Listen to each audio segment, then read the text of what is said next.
This is the After Party, live with Kim McAllister. Pick a couch, grab a drink, and settle into the conversation.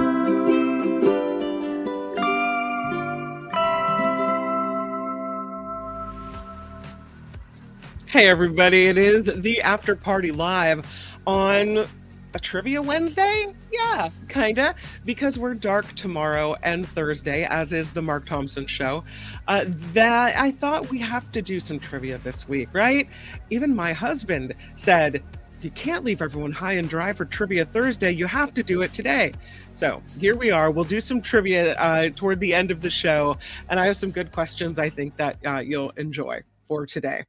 And I know I'm starting a little bit early. It's funny because I never know when the Mark Thompson show is going to end. So I'm trying to gauge when roundabout it will be.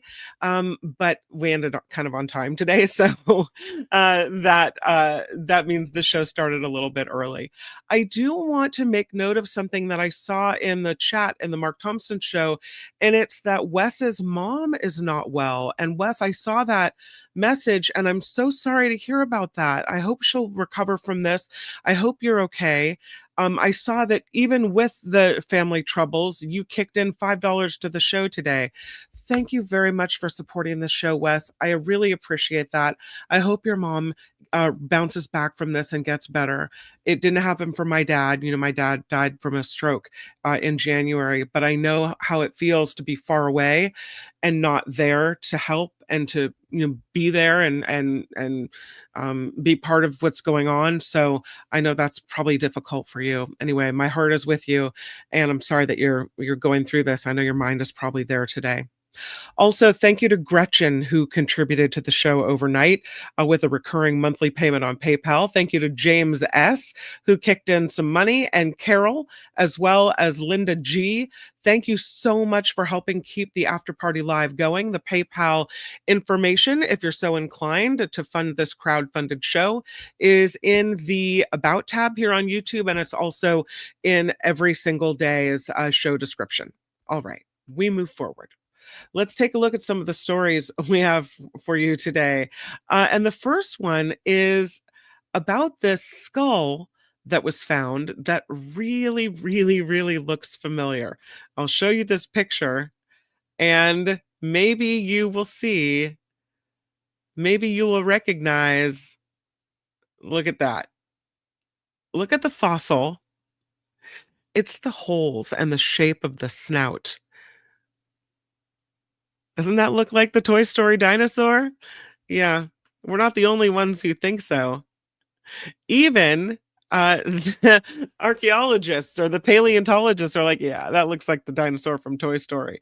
It is Eriops megacephalus. This was a huge 6-foot-long apex predator amphibian that lived 280 million years ago. The resemblance is uncanny. The skull was exposed after heavy rains, and they found this enormous ancient salamander-like creature in a quarry in northern central Texas, of all places. This actually wasn't a dinosaur. It was a large semi-aquatic predator amphibian with this really big head. Again, lived 280 million years ago.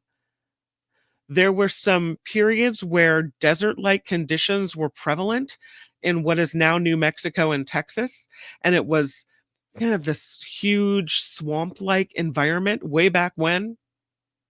These creatures could grow up to 6 feet long, maybe more, but that's what they know from the fossils that they've found. This enormous salamander-like creature weighed upwards of 200 to 400 pounds, likely wasn't very picky about what it would eat, would have eaten anything that it could fit in its giant mouth. Its head, designed for aquatic or semi-aquatic ambush predators, kind of like alligators or crocodiles. And paleontologists say they can tell by the design of the skull that these were ambush predators, that the eyes on the top of the head, along with the nostrils to conceal the body while they lay in wait, are the signs here. It likely, though, didn't have the ability to chew, so it would have eaten its prey or torn it into pieces. These remains of this creature have been uncovered along estuaries, streams, or other bodies of water that could support hunting and also breeding. This Eriops is a member of the larger group of amphibians, and that includes present day frogs, toads, and salamanders. So we think of this, according to paleontologists, like a giant 6 foot long salamander. And they say finding a complete skull like this is really rare because often they just collapse under the pressure that millions of years that it takes for the bones to fossilize. So having a more complete skull offers up a more full picture of the life of this animal. So there you go. I mean, he's cute in the picture. Maybe a 6 foot long salamander who would rip you apart isn't so cute in real life. We'll leave it to the fossil record, this one. I see Luis kicking in $5. Wes, I know I speak for our online community. Best wishes, thoughts, and prayers for your mom's speedy recovery and good health to her. Be well, my friend.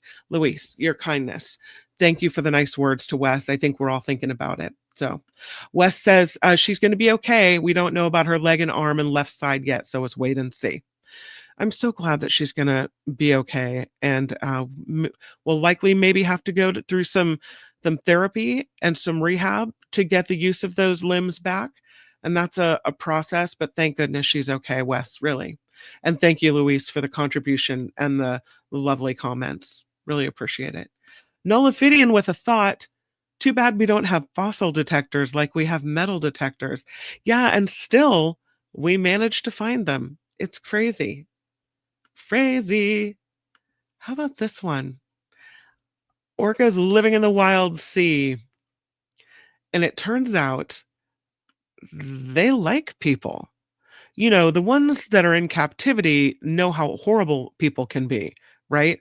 Taking these orcas out of the sea, plucking them away from their children, stealing their children from them so that we can use them for amusement in SeaWorld parks or what have you. But in the wild, researchers say orcas will sometimes offer food to humans. It's a behavior seen in non-domesticated animals, is what they say. They're curious about humans. There's a study that was published June 30th in the Journal of Comparative Psychology, where researchers confirmed dozens of instances where orca whales intentionally approached people and offered them food. Usually they only do this with each other to build bonds between orca pods. They share food with each other. They see something in us that they're curious about or they want to bond with. I don't like the way we repay them, but researchers say it's called prosocial activity, and it's a way that orcas build relationships with each other. They also share with humans shows their interest in relating to us as well. I mean, I'm blown away by this. The researchers confirmed 34 events spanning the last 2 decades. In total, 11 instances involved orcas approaching humans swimming in water. 21 cases occurred while people were on boats, and another 2 examples were recorded from shore. The researchers say they didn't just take witnesses at their word. If you wanted to be included in this study, you had to have documentation, and it had to meet this pretty high criteria. And they would review any video or photographic evidence, and then they would interview everyone involved. And in each event, the orcas had to have approached humans of their own volition. We're not going after them. They would have come after us, right? And then dropped an item in front of the human. The whales involved in doing these things varied in both age and gender, but all except one appeared to wait for a reaction. In some cases, they reattempted their food offers, which usually were a mix of fish, mammals, invertebrates, birds, a reptile in one case, a piece of seaweed in another. These offerings to humans could simultaneously include opportunities for killer whales, they say, they call them killer whales, to practice learned cultural behavior, to explore human play, and also to learn about, manipulate, or develop relationships with us. That is what is written in the study. That giving the advanced cognitive abilities, or given the advanced cognitive abilities and social cooperative nature of this species, the researchers assume any or all of these explanations for outcomes of such a behavior are possible. It's pretty cool. And I do have some of the, I mean, it's kind of, you know, gross when you talk about what they're offering up. But I have another picture to show you. And here's one such incident where an orca whale offers up food to a human, or four incidents. I know they were all gonna, but you can see in each incident, the orca approaches something in its mouth to present to a human. So interesting, I think, that they do that. And look how we repay the favor, right? So it's almost 4th of July. You know what happens at Lake Tahoe during the 4th of July? The people come and the people leave full on trash. And so every year there is a big cleanup on July 5th, and they collect all the garbage and the trash that people leave behind along the shoreline.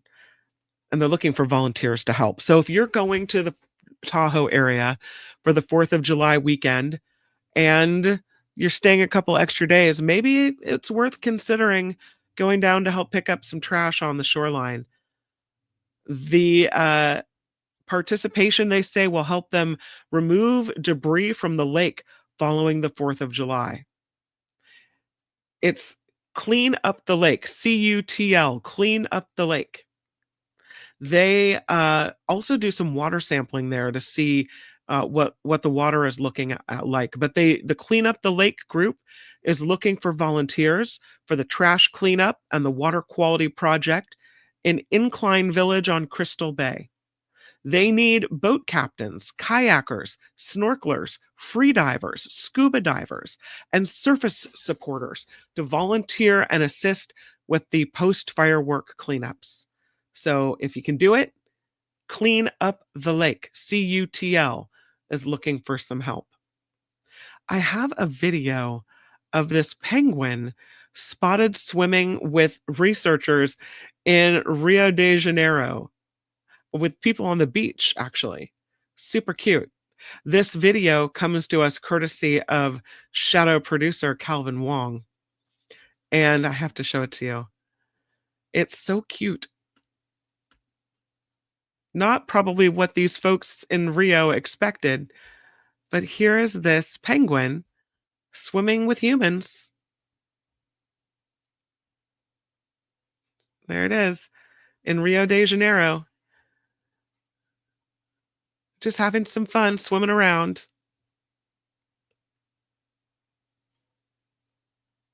Look at that. And people are looking, look at, is that a penguin? Yes, yes, that would be a penguin in Rio. Probably not expected. I watched a movie recently about, with my son, he picked it out, about this man who was a teacher, an English teacher in a South American country, and found a penguin, and had traveled to a nearby country, found a penguin, and through a series of events brought it home. And this penguin became his best friend. And this kind of reminds me of that you would find a penguin in Rio de Janeiro. Look at that. Thanks, Calvin, for that video. That's fun. I appreciate it. All right. Let's move forward because my friend Nikki Maduro yesterday was at this amusement park.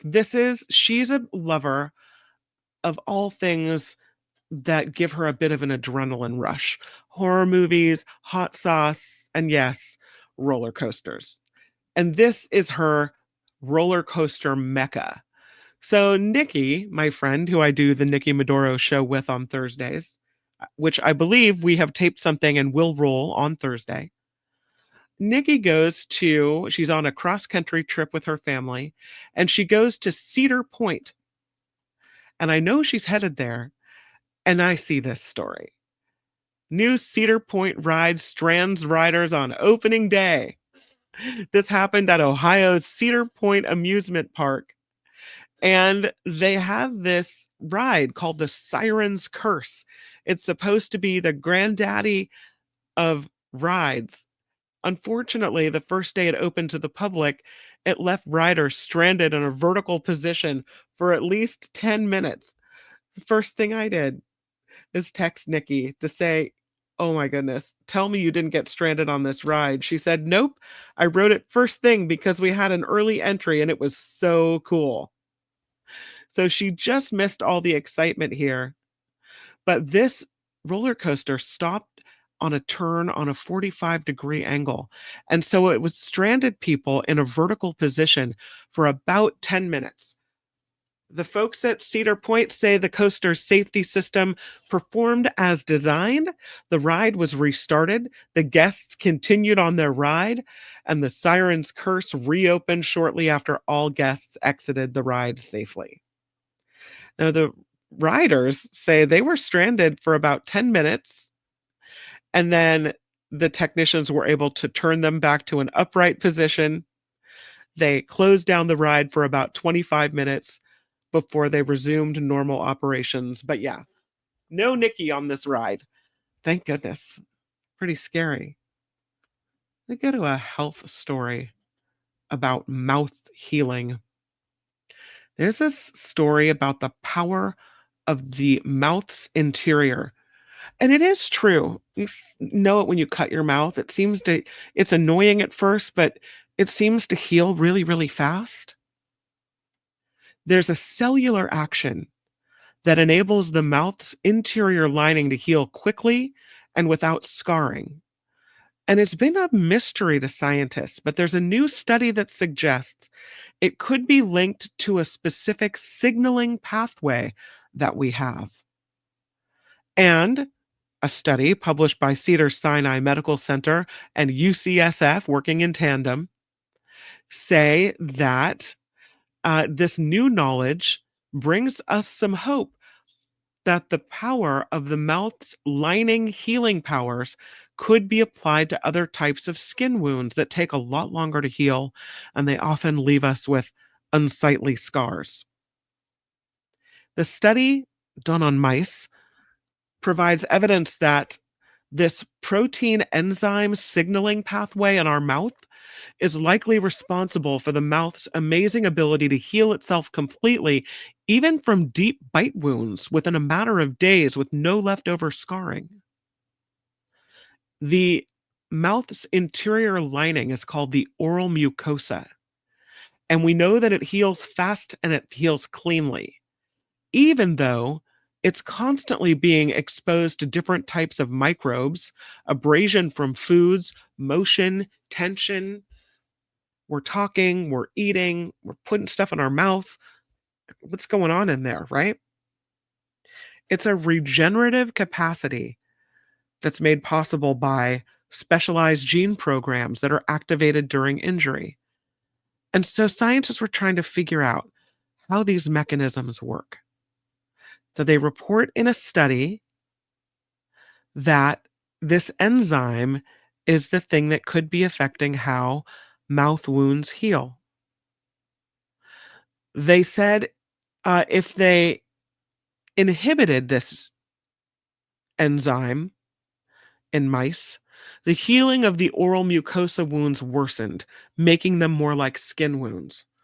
But when they stimulated this enzyme in facial skin wounds, they healed more efficiently and with reduced scarring, much like that of the oral mucosa. I don't even want to think about what they had to do to these creatures in the study.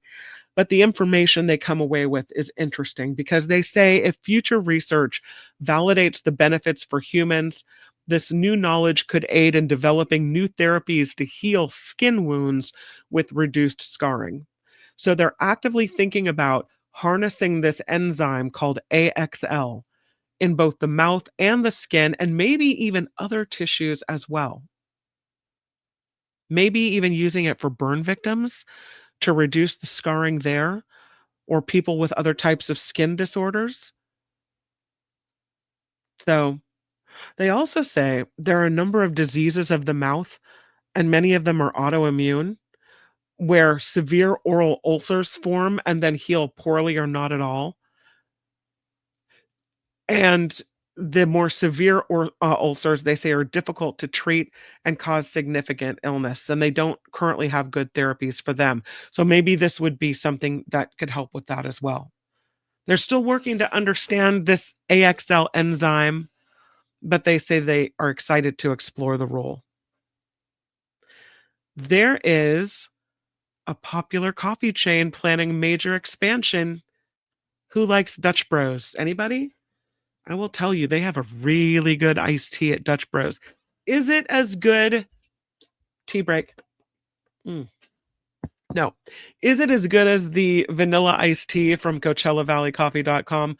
I think not. No. But is it better than other iced teas offered by such places? Absolutely, it is. So I like a Dutch Bros. If I'm on the road, they had a lot of them in Oregon when I would visit my dad. So if I see a Dutch Bros, I'll stop for tea. And now it turns out that Dutch Bros is undergoing an expansion. It's a major expansion too. They are going to be putting Dutch Bros in Southern California. And so far, there really haven't been that many in Southern California. It's been kind of a farther north thing. They are popping up in places like Barstow, Apple Valley, Victorville, Baldwin Park, La Habra, Covina, Fountain Valley, Palmdale. Dutch Bros expanding even more this week. Garden Grove, they're going to put one in this week. So, you know it by the windmill. You'll see them in more places coming up. Yeah, they have a major expansion underway. They are trying to reach 2,029 locations by the year 2029. And that means they'll have to open 200 new stores every year for the next several years in order to reach 2029, 2,029 stores. So who knows? Maybe a Dutch Bros will pop up near you. Not the only coffee story we have, because this chain is also expanding in the United States, challenging the likes of Starbucks. It's called Luckin Coffee. It's a Chinese coffee chain. They've got a deer as their logo. It's a lower cost alternative to Starbucks as well. Their coffees cost about 30% less than Starbucks coffees. So will that make you want to go to the Chinese coffee chain? Or are you sticking with your American chain? I don't know. Luckin Coffee has been around since 2017. It's called convenient and affordable, especially for the younger consumers. And already, and this sounds crazy, but they have surpassed Starbucks in the number of outlets that they have. They did it in less than a decade. I've never seen one of these places, but we might, because they're bringing this strategy to the United States. They opened their first walk-in stores in New York. The analysts say the streamlined operations and the competitive pricing could really be a threat to Starbucks. I mean, I don't know. And this is one of those cases, right? Are you going to support a chain from China? Or are you going to support a chain that started in America? And just because it's 30% less, does that mean you'll go there for price? Or will you Have a little patriotism when it comes to what kind of coffee you're drinking. Vote with your wallet. But here comes Luckin Coffee. What's your coffee chain of choice? If it's good, I'll drink it, says John Doe. Trevor says, if you just glance at it, it kind of looks like effing coffee. It kind of does. Mama makes hers at home. I'm telling you, the Coachella Valley iced tea and coffees, worth it and amazing. And if you don't know about the discount code at CoachellaValleyCoffee.com, it's Mark T. If you do order something, please take advantage of that. Phineas recommends the soft top hazel mocha at Dutch Bros. Starbucks patriotic union busters. Okay, yes, you're totally right. But I'm just saying, versus a United States chain versus a Chinese chain. I don't disagree with what you're saying, Calvin, at all. You're totally right. Oh, Ricky Aubert says either Coachella Valley, Sumatra, or Pete's. Likes Pete's. I don't need no Luckin Coffee, says Trevor. Pete's from Berkeley, of course, says Louise. Meredith says, I'll try that Chinese coffee. All right. Yvonne says, yep, no Starbucks for me either. Not doing it. John Doe says, why should I be patriotic to an anti-union Starbucks? I hear you. I'm just talking about where the chains originate from. Not advocating their anti-union stance or how they've treated their workers. Yeah. Mindy says, I want some Luckin' Chuckin' coffee. A lot of people are thinking it sounds like effing coffee. It's true. Taste test time. Well, we might have the opportunity because it looks like these places are going to pop over. Yes, Sandy, we will do trivia today. I have some all lined up and ready for you. Before we do, I have this last story about cheese and dairy and its impact on us. There is a story that dairy could be causing bad dreams. Researchers say if you have bad dreams after you eat ice cream or cheese, maybe your body trying to tell you something.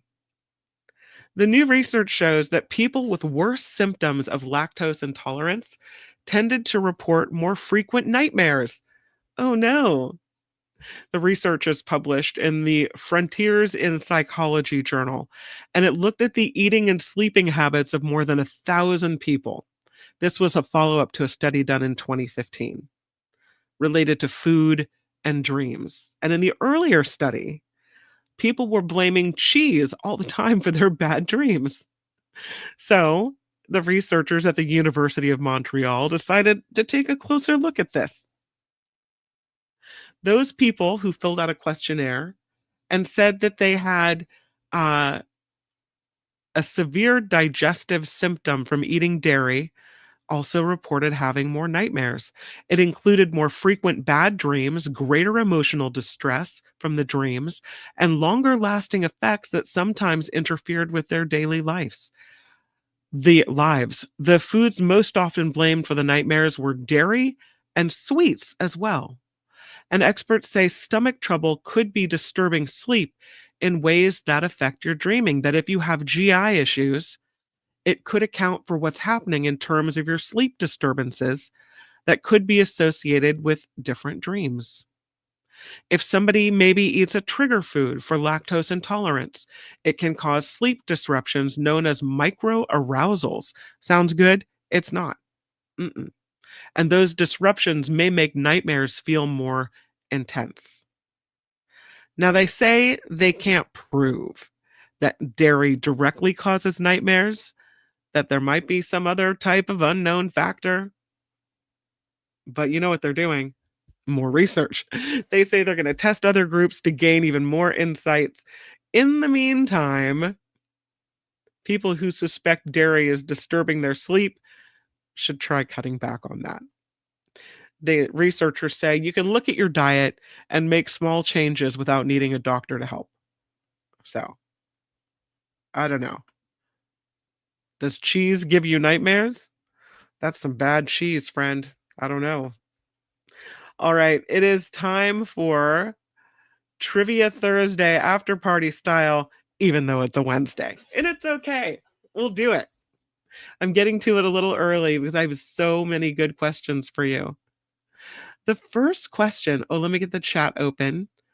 Want to get everything all situated so I can see what y'all are doing. Here's this. Let me go to the chat, live chat, and here you are. Hi, everybody. Murphy doesn't have any nightmares and has lactose intolerance and eats, zero lactose intolerance. Okay. No nightmares, but lots of cheese. Good. I love blue cheese, says Nullifidian. Happy to make you happy, Sandy. This is great. Here it comes. The first question. Before it was called a mouse, what animal was that computer accessory named after? Before it was called a mouse, what computer accessory was named after which animal? You know what I'm trying to say. Before it was called a mouse, what animal was that computer accessory named after?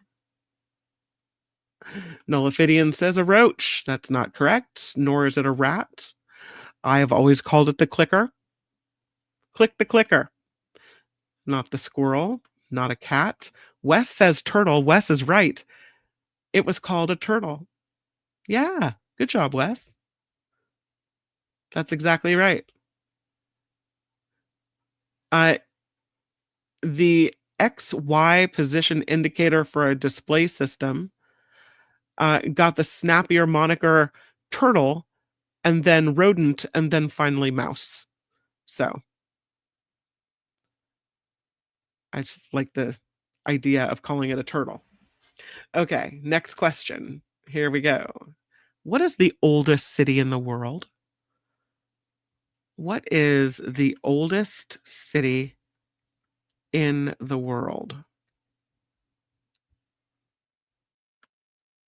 I have a picture for this one.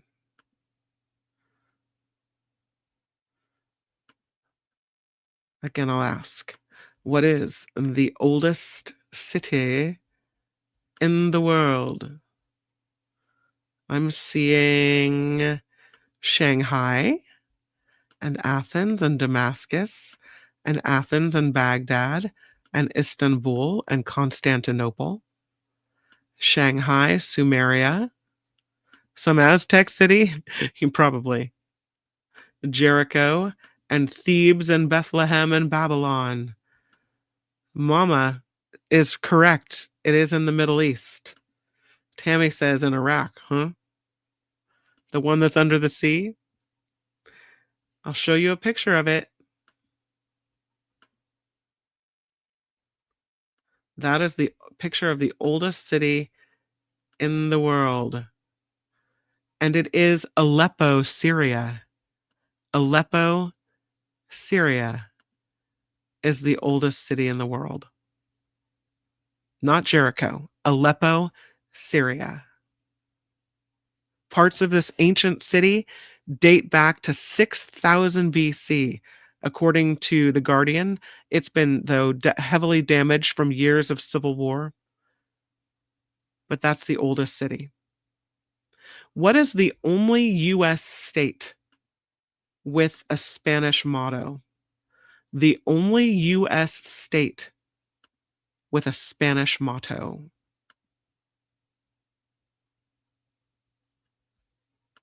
Mm-hmm.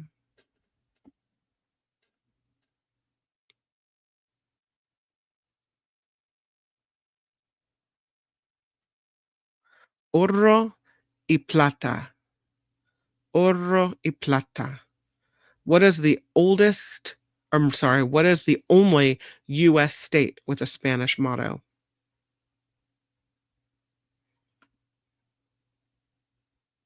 It's not New Mexico. It's not Texas. But it is, as Harry says, the great state of Montana. That is correct. Yeah. Harry got it. It is the great state of Montana.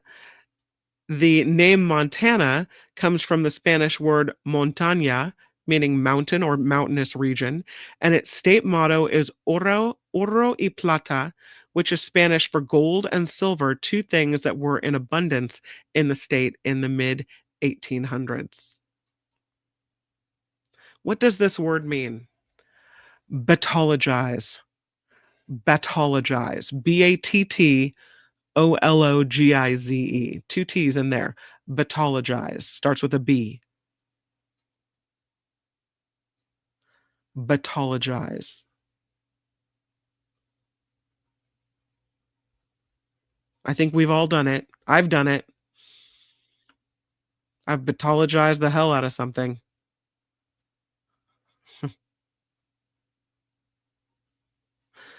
To be sorry for having a bad at bat in baseball. And that would make sense, right, Jim? To steal money at church, to apologize for battle.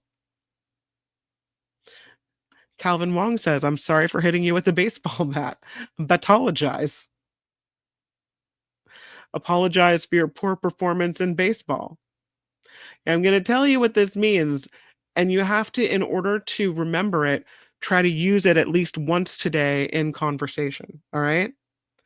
To battologize means to repeat a word or a phrase to the point where you're boring the person that you're talking to. It is repeating something way too many times. You made your point. You don't have to make it over and over and over again. You already said that. You're battologizing, right? You're battologizing. You've said it too many times. We've all heard it. Battologize. Yes, or being redundant. Truth. Can I repeat that 7 more times? Oh, yes, I can, Trevor. Yes, I can. Calvin says Mark does that. Hey, yeah, Trump, stop battologizing. 2 T's and battologize. But I would have gone with mama to apologize for something done in battle. Battologize. Or the baseball bat answers were pretty good as well. So, all right, next question. Which finger is responsible for 50% of the strength in your hand? Which finger is responsible for 50% of the strength in your hand? I don't know how this is possible. And yet, it is. I also would have said thumb, Wes. You and I, we're not right. Not the middle finger, although it does wield much power. Trevor also says middle, index, thumb, thumb, index, middle.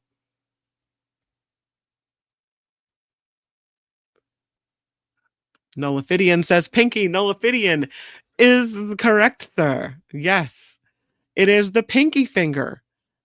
Hand therapist telling the New York Times, without your pinky finger, you would lose 50% of your hand strength easily because it aids the ring finger by providing the power to grip and make a fist, while your index and middle finger and thumb are best for grabbing and pinching.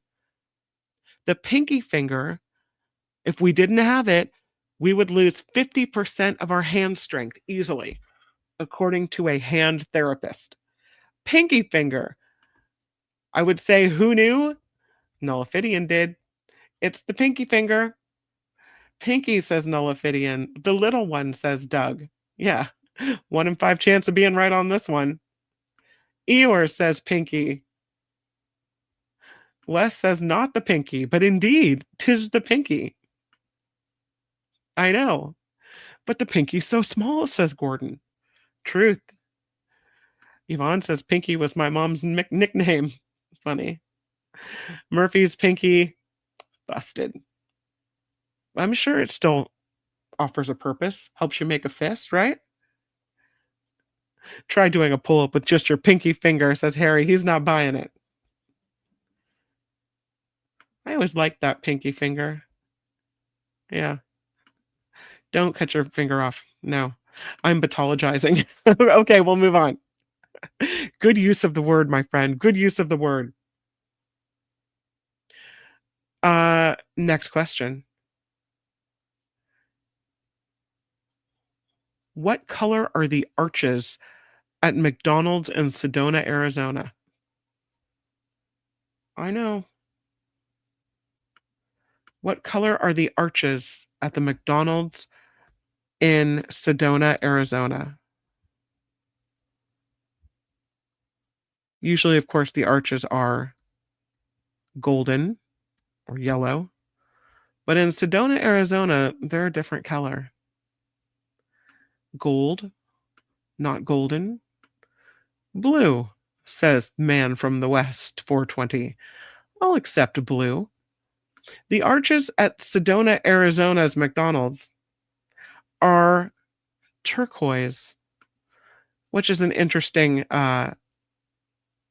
change. There you can see them. That's kind of blue, right? I'll accept blue as an answer. Yeah. Don't know why they did it, but there you go. What part of the body was almost named the Whipple Tickle? What part of the body was almost named the Whipple Tickle?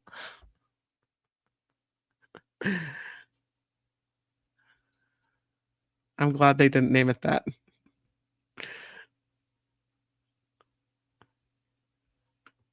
What part of the body was almost named the Whipple Tickle?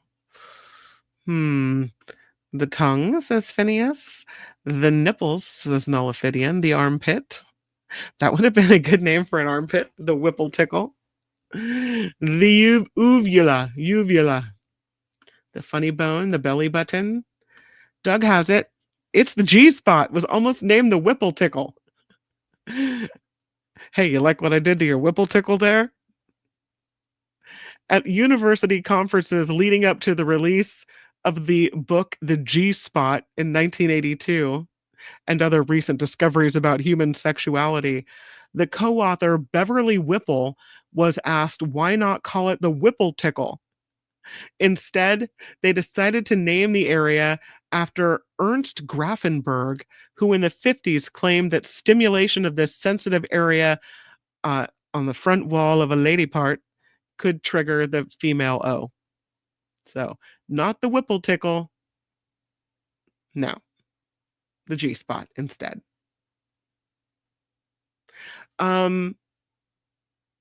What is a shape with 999 sides called?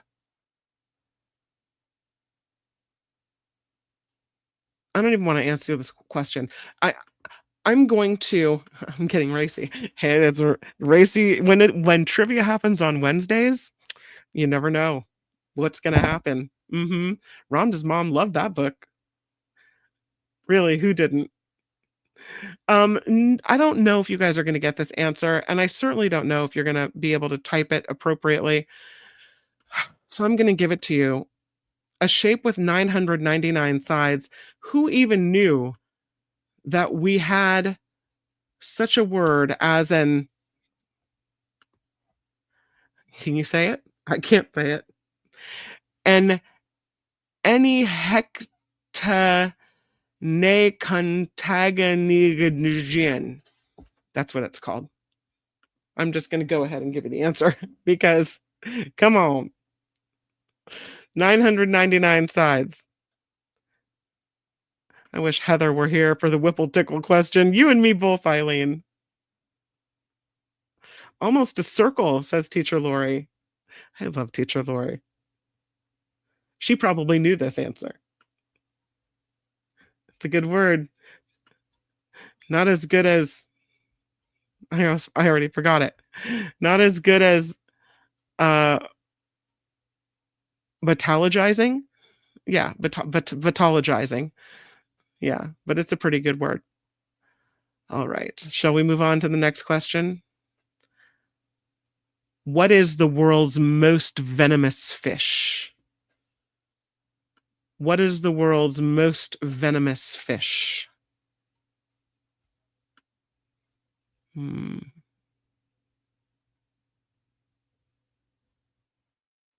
Doug was naughty? I didn't see Doug's naughty comment. I hate to miss the naughty. I'll go on Wednesday. Hey, all bets are off. A lot of people saying pufferfish. I would have thought that too. Tammy says the lionfish. Mama says puffer. Sandy says jelly.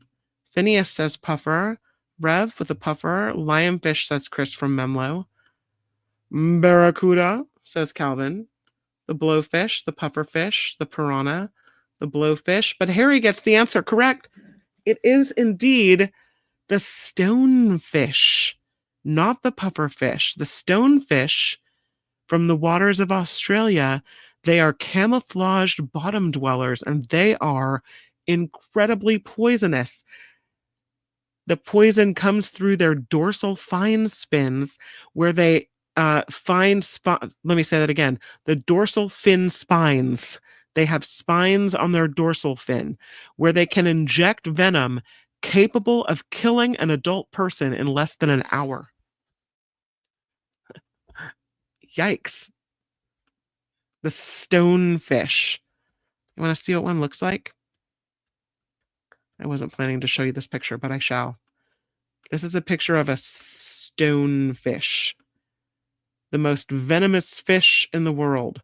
Steer clear, although it's really kind of hard to see them because they blend in.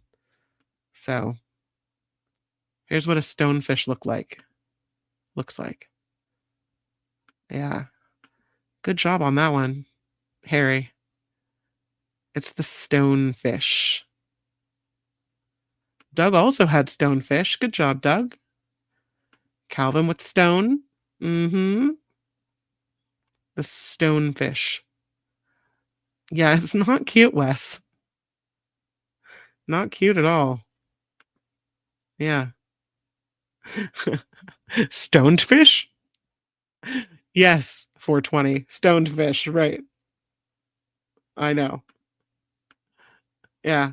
Don't be getting near the stonefish. We don't want that. No bueno. All right. I'm gonna go back to my other picture. Next question. You guys ready for it?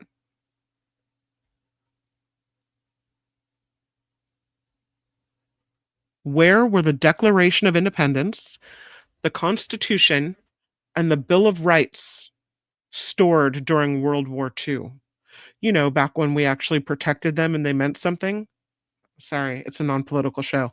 Where were the Declaration of Independence, the Constitution, and the Bill of Rights stored during World War II?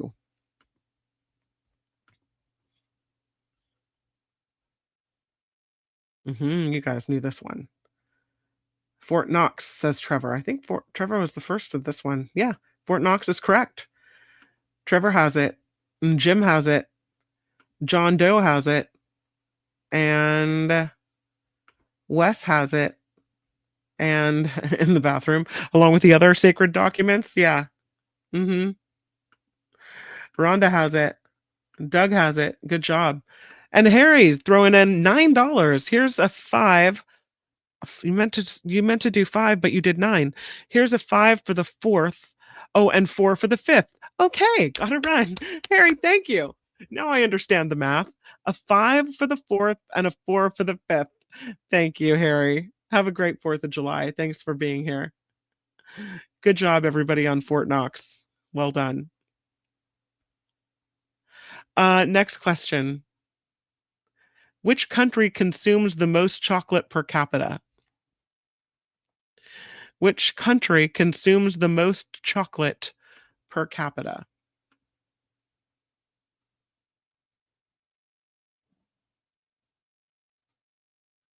Trevor has it. It's Switzerland. Yes, they do. Trevor has it and Tammy has it.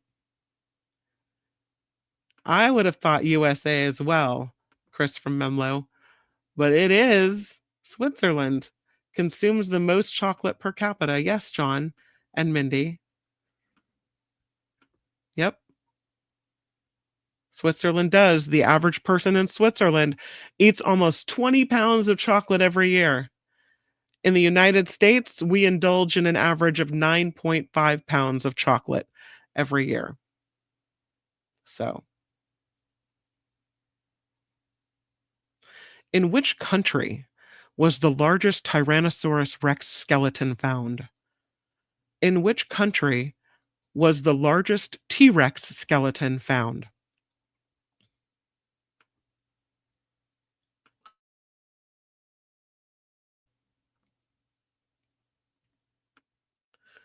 Not the US, not Ethiopia. Yes, Gordon. The answer is Canada. The largest T Rex skeleton ever found was in Canada. This one seems simple, and it actually is. What is a fight, a duel among three people called?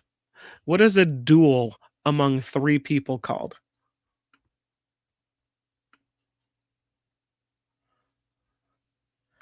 Yay, Gordon. A triple. It's a duel among three people. What is it called? Oh, that's good tea. I need a harp. A triumvirate. A thruple. Yes, it's a thruel. Sandy has it. It is a thruel. A duel or a thruel? A thruel. Yes. What was the first toy to be advertised on television? Good job, Sandy, by the way. Nicely done. What was the first toy to be advertised on television? This is a common trivia question. I see it all the time, but I don't know if we've asked it here. I've got Play-Dohs and Lincoln Logs and Barbies, hula hoops and slinkies, yo-yos. But it was indeed Mr. Potato Head. Mama gets it. Mama más o menos. Mr. Potato Head was the first toy to be advertised on television. It was 1952 that Mr. Potato Head was created by what's now Hasbro. And on April 30th of 1952, that same year, the toy appeared in the first commercial aimed at children instead of adults. So, after Antarctica, good job, Mama, by the way. After Antarctica, what is the most sparsely populated continent?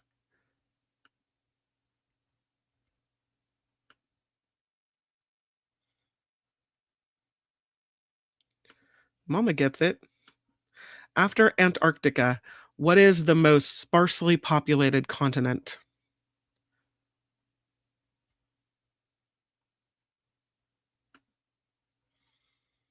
Yep, you guys got it. Chris from Menlo says Australia. I think Trevor beat you to the punch on this one. It is Australia. Trevor has it. Chris has it. Phineas has it. So does Vanessa and Jim. And Nolaphidian joins the pack. Yeah, Australia is the correct answer. Australia has a population of about 31 million people. That's 8.37 people per square mile.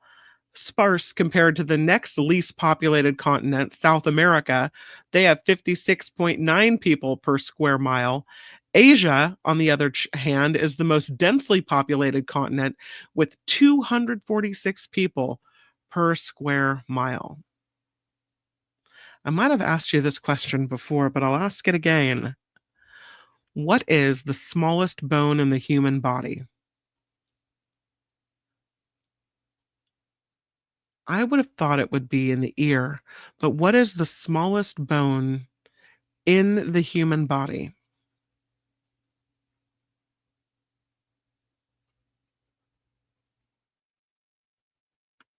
In the toe? In the ear? That's what I would have said, Rich. The ear bone. You know, the ear bone. The hyoid, the little toe, the hyoid, the nose. The metatarsal, the brain bone. I'll give you a hint. It's in the neck. Yeah, I know. I thought it was that, Jim. I thought it was. 'Tis not. I love that picture, by the way, of you. Cute. Doug has it. It's the stapes. The stapes bone in the neck is the smallest bone in the human body. In the middle ear, there is a bone that's part of a trio of bones called the ossicles. That's the one I thought it was. The stapes is only 3 millimeters by 2.5 millimeters in size. Oh, it's above the neck. I'm sorry. It's located above the neck. It is in the ear. This question is disqualified. I gave you the wrong information. It is in the middle of the ear. It is part of the ossicles. It is the stapes, 3 millimeters by 2.5 millimeters in size, and it's a bone that helps move sound waves, delivering them from the outer ear to the inner ear before they're passed along to the brain. The stapes, S-T-A-P-E-S, that is correct. I am incorrect. Party foul, full on party foul. I deserve to be fined. I should have to give back the Harry Magnin contribution. But Doug got it anyway. It is the stapes. Teacher Lori says stapes. That is correct. Staples? No, stapes. Yeah, it's in the stapes. It is in the ear, Valley Star says. Come on, Kim, get it right. Please, girlfriend. It is the stapes. Phineas names them all. The stapes, the stirrup, the collier. Go stand in the corner. You have to time out. That is it. Now we have to forfeit the entire trivia quiz. Come on. I get licks with a wet noodle. I might like that too much. No, I'm kidding. Which country has the oldest continuously used national flag? Which country has the oldest continuously used national flag?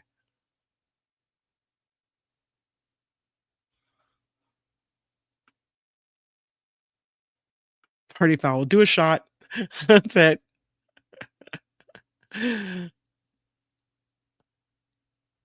England, says Trevor. The Vatican, says Jim. China, says Wes. Good guesses. Britain. Oh, did teacher Laura give us? Oh, and it's Stapes. She wants me to know. It's not Stapes. Not only did I screw up the question, I said it wrong. I was a full on. That's 2 shots at least, right? Thanks, teacher Lori. We should have teacher Lori come on and do trivia. That's what I think. I want that. I want to do that trivia so I can answer with you guys. Oh yeah, change mind to Vatican, says Wes. Something in the Middle East again. China, Luxembourg. The answer is Denmark. Denmark has been using the same flag design since 1625. They have the record for the oldest continuously used national flag in the world. It's the red background with the white kind of cross on it. It's called the Dannebrog or the Danish cloth. 1625. That's how long they've been using that flag. All right, this last question. If you know, you know. Which state produces nearly half of America's rice? Which state produces nearly half of America's rice?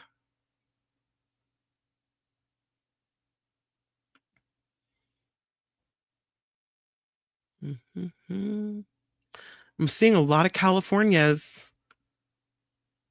A lot of Californias. There's a Hawaii, there's a Mississippi. But Rhonda knows it's Arkansas. Arkansas. If you're having rice, it's a good chance it was produced or grown in Arkansas. Arkansas is the country's leading producer of rice, responsible for about half of all-American rice? Okay, this one is a callback, and this, I promise, will be the last question. What's the loudest animal on Earth? And good job, Rhonda. What is the loudest animal on Earth? Yay, Rhonda. Woohoo, Rhonda. Good for you, Rhonda. Yay. Yeah, they grow rice in the Yolo Causeway and the wetland area out there. My brother-in-law was getting his master's at UC Davis doing research on the rice paddies on the Yolo Causeway. What is the loudest animal on Earth? And it is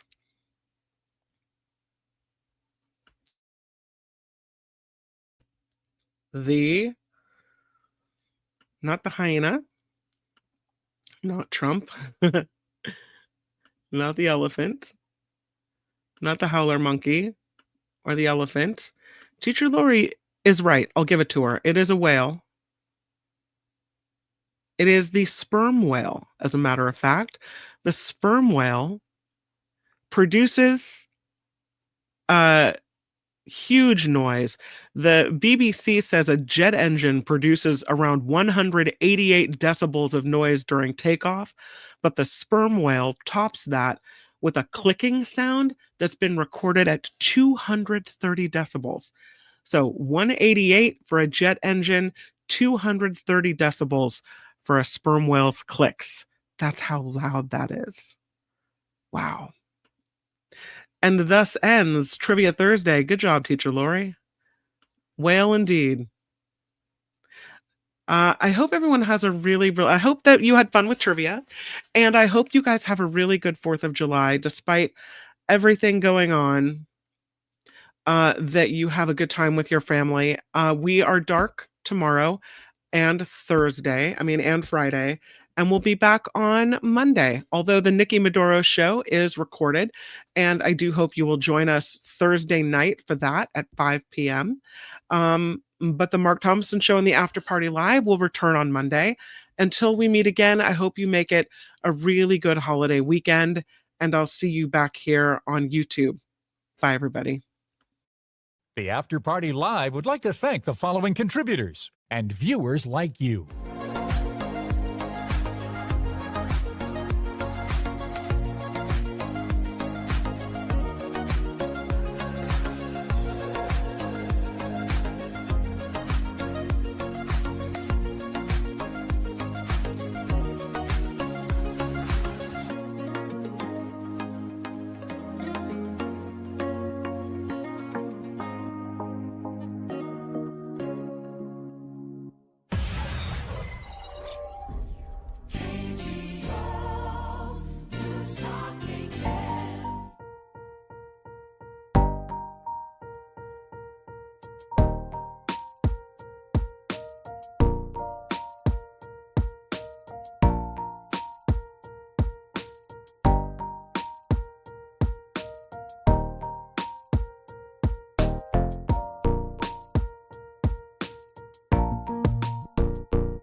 Despite your use of all caps, John Doe, thank you for the compliment. I'm glad you had a good time.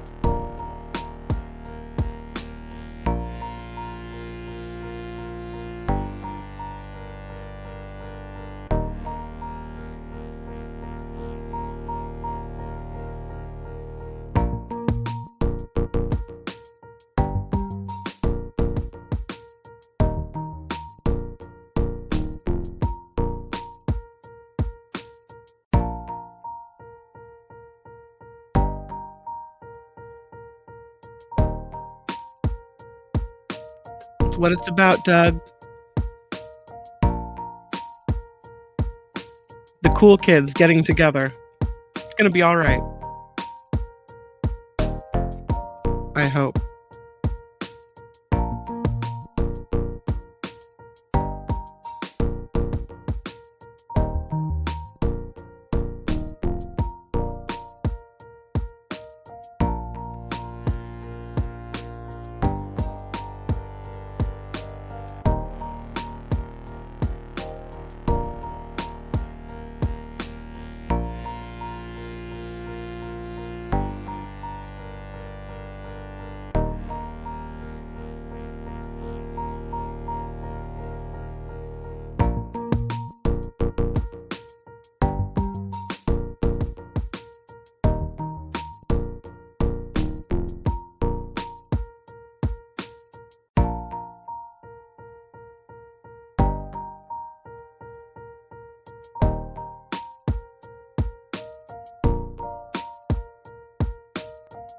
That's available on Nikki's show on Thursday night.